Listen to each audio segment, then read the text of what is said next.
Namaste friends, welcome to Learn with J, empowered by Magic Needles. This day I have come up with Canterbury Bell. It's a very small and tiny floral motif.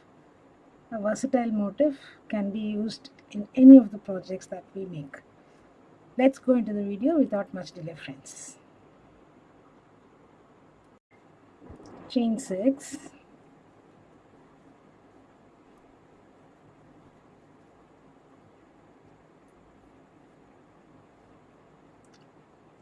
slip stitch to the first chain and form a ring, and into the ring you'll have to place 12 single crochets. Chain 1 is not considered as a stitch.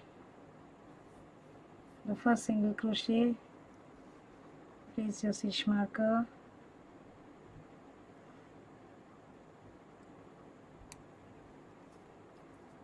and make 11 more single crochets and get back. I shall also complete and get back.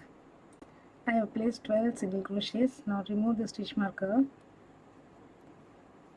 and let me slip stitch from back.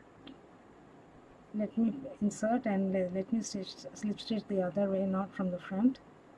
Yes.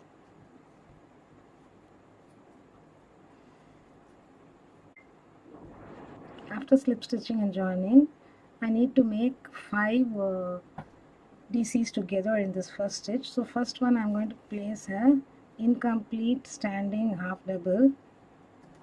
You can alternatively chain 3 and begin. Next 4 more incomplete half doubles.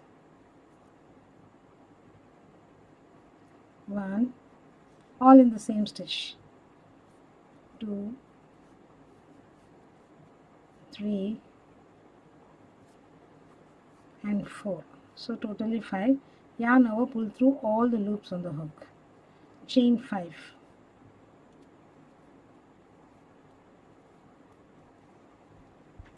Skip one and make, this is the next one, skip the next and make a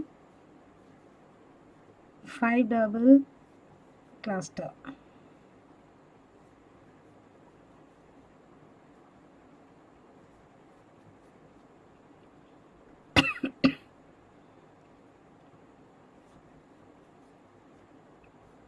Yarn over, pull through all the loops on the hook, chain 5.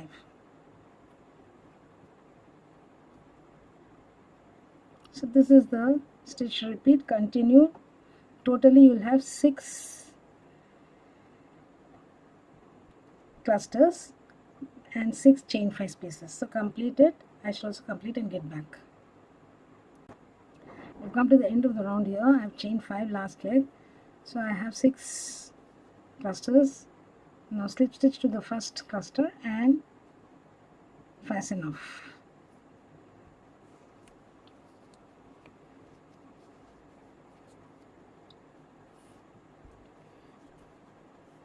So there we go. Here we have the Canterbury bell. We have completed the Canterbury bell. Hope you like this small embellishment. I shall be back with yet another pattern in the next video.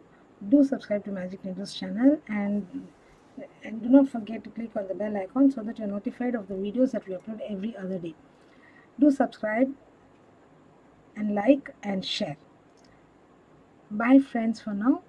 Have a great day.